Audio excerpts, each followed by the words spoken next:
Welcome to an episode of Rediscovered Movies. I'm your host, Nomfanelo Malloy.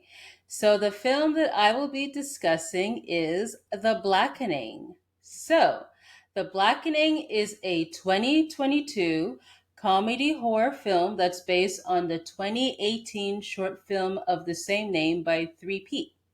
It is directed by Tim Story, who's directed films such as Barbershop and Fantastic Four. It is written by Tracy Oliver, who did Girls Trip, and Dwayne Perkins, who co-stars in the movie, but also worked on the TV show The Break with Michelle Wolf. The film stars Grace Byers, Jermaine Fowler, and Antoinette Robertson. Here is the synopsis. Seven friends go away for the weekend, only to find themselves trapped in a cabin with a killer who has a vendetta. They must pit their street smarts and knowledge of horror movies against a murderer to stay alive. So the film premiered at the Toronto International Film Festival on September 16th, 2022. It was released in theaters on June 16th, 2023. It had a budget of $5 million. Dollars. It made over $18.5 million worldwide. It opened at number 6 domestically with over $6 million. It was beaten by films including The Flash, Elemental, and Spider-Man Across the Spider-Verse. In terms of critical reception, it has a 3.1 rating on Letterboxd.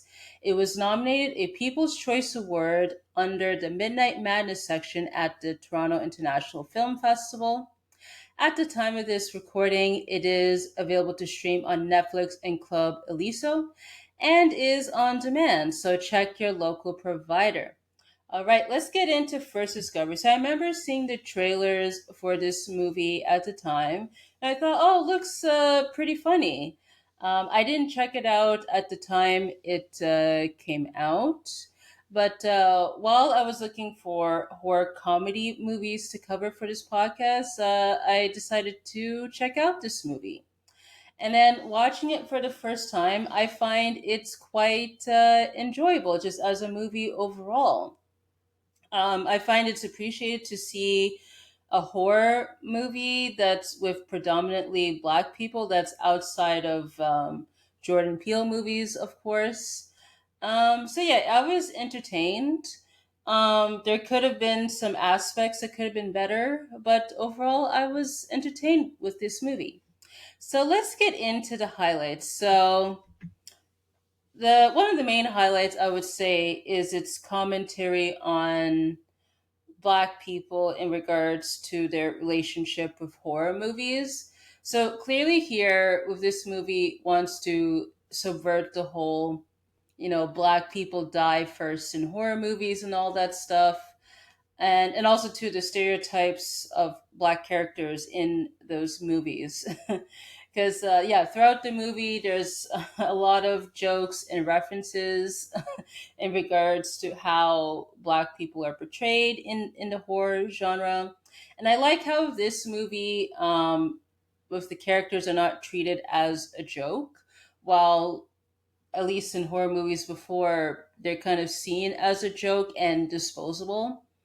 And here in this movie, that's not the case. Most of the characters, for the most part, they're alive by the end of this movie. It's just very appreciated to for this movie to not have the characters be seen as jokes or disposable. It's interesting that through the Blackening game, um, like the friends, like their relationship, of course, is questioned, but also too, it questions, I guess, at one point their blackness.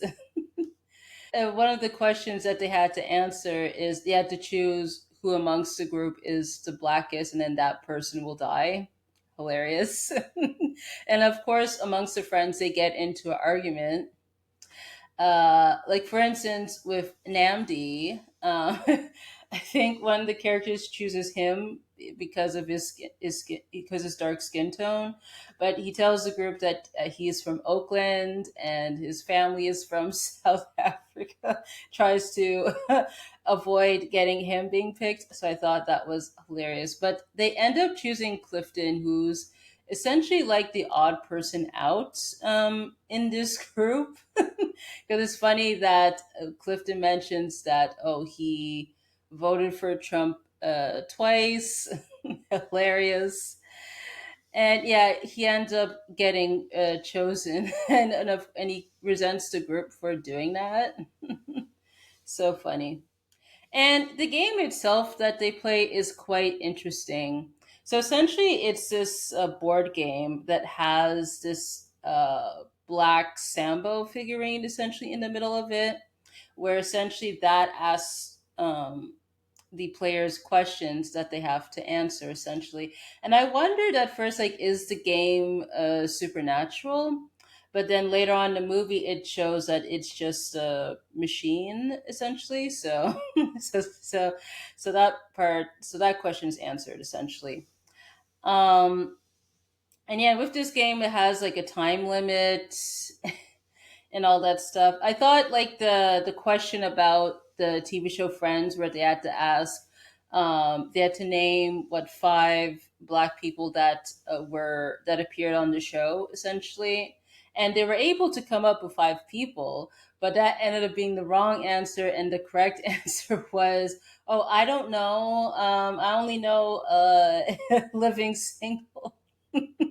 Which is hilarious. If you're familiar with the backstory with those shows, I think at some point the creator of Friends admitted that they kind of stole the idea from Living Single, which essentially has the same premise and all that stuff. So yeah, I found that was interesting. Kind of reminded me of that. Um, Also, too, as a highlight, so clearly, like the friends outside of Clifton, they all get along or happy to see each other. But it was interesting to see some friction amongst a certain friend group. So particularly Dwayne, he has beef with Namdi over Lisa. So essentially, Lisa dated Namdi, and apparently Namdi cheated on her multiple times, and she was so frustrated, and Dwayne essentially resented Namdi for that. But then during this trip, it turned out that Lisa and Namdi they get back together, which Dwayne hated, and essentially he gets into arguments with Lisa and Namdi, but eventually at the end he turns around. But yeah, he's still he's still quite upset with that. So I found that was interesting with that tension, especially when they're forced to be stuck together as the killer, is approaching them. Also, too, as a highlight, it has nice moments with this movie. When at and later in the movie, uh, amongst the friends, they use this whole mind talk thing to essentially tell each other what to do without physically speaking it. And then it was hilarious that Clifton, like, he was aware and then started communicating them with that. That was hilarious. That was hilarious. Also, too, there was a moment when Allison, when Shanika and King, they were in the woods, and one of the killers was chasing them. She was able to kill one of them while she was on drugs. I mean, that was hilarious. I mean, it was interesting, but it was hilarious. I enjoyed that scene. And also, too, as a final highlight, there was a kind of this mini debate between Android and iPhone when essentially Clifton was trying to look for a charger for his Android phone, but Shanika and everyone else was like, "No, we use iPhone here." But I would say for me as an Android user, I would say Android is obviously better. I never had an iPhone myself, but I did had an iPod, and I found when that was happening on screen that was just hilarious to see. All right, let's get into the lowlights. I felt like this movie put more emphasis on the comedy aspect than the horror, because I felt the horror for me was just a bit underwhelming and at times predictable. So I felt like there could have been more scares, particularly with the board game. Like maybe there could have been more traps. Let's say if someone like answered the question wrong, as opposed to them being eliminated one by one. So I felt like there could have been more experimentation there. And like the main part for me that was predictable was the reveal of the mastermind. So that turned out to be Clifton, which no surprise because he was essentially the odd man out of the group. Because it's funny that the rest of the group, they did not recognize Cliff. Like they were aware who he is, but they questioned why he was there in the first place. And it kind of reminded me of the character Doofy from the first Scary Movie, where because obviously that movie is a parody of the horror movies. But essentially, if that character Doofy was like the odd man out, essentially, but then it turned out Doofy was the masked killer, but physically changed his appearance once the reveal happened. But like here in this case, Clifton still had the lips. He didn't change physically because he still talked in his nerdy type voice and all that stuff. And yeah, it turned out with Clifton, apparently, like he was bullied by the group for being quote unquote not black enough, which is insane. But then that led the character down towards a dark path where he accidentally ran over someone while being drunk, and then he had to go to jail for it, and then decided to go after the group for revenge. So, I mean, yeah, it's kind of sorry that, the character had to go through all that stuff. So, in a way, he's kind of like the sympathetic villain because he's the nerd and all that stuff. But even though he is technically the villain, but at times is you feel sorry for him. And I think just as a last note, the pacing could have been a bit tighter, especially since that it's predominantly in one location. I think yeah, it could have been tightened here and there, especially towards the later half of the movie. So let's get into some trivia. So there wasn't a lot that I could find. So apparently, in a 2023 interview with Entertainment Weekly, Tim Story, the director, he spoke about discovering a newfound level of respect for horror movies and filmmakers after making this film. He said, quote, I guess there was always a respect for them, but they're fun to make. They have their rules just like comedy and drama have their rules. But I must admit, I became even more of a fan of the genre. I've always given so many of the directors respect to the genre, but you just give a little bit more because to truly pull off something that is terrifying is not easy. You've got to go someplace and sometimes hold on to that shot longer than I'm used to. Then, as far as sound and music and not tipping your hand too soon, there's a bigger respect that I've gained for my peers that have come before me in making this. I find that's interesting because myself, in terms of my relationship with horror, um, I wasn't like too big of the horror genre myself. Even though there were some movies that I liked back in the day, like with the first Scream movie, and of course the scary movies and all that stuff. But I think as I got older, like especially like during like the 2010s, I started to appreciate the horror genre more, even though the conventions and the cliches are still there. But I guess because it's an age thing, maybe because as I got older, I appreciate it more than when I was younger. But yeah, I get what Tim Story's saying in regards to his respect for the genre.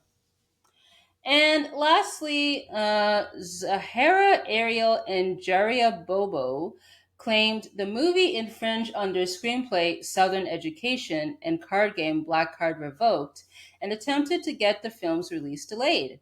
On the day of the film's release, Eric Pedersen of Deadline Hollywood reported that California Judge Dale S. Fisher rejected Ariel and Bobo's bid, saying, plaintiffs present little to no detail regarding either the game or the screenplay, and there is no reason to believe that the expression of ideas in either has been copied in the making of the film.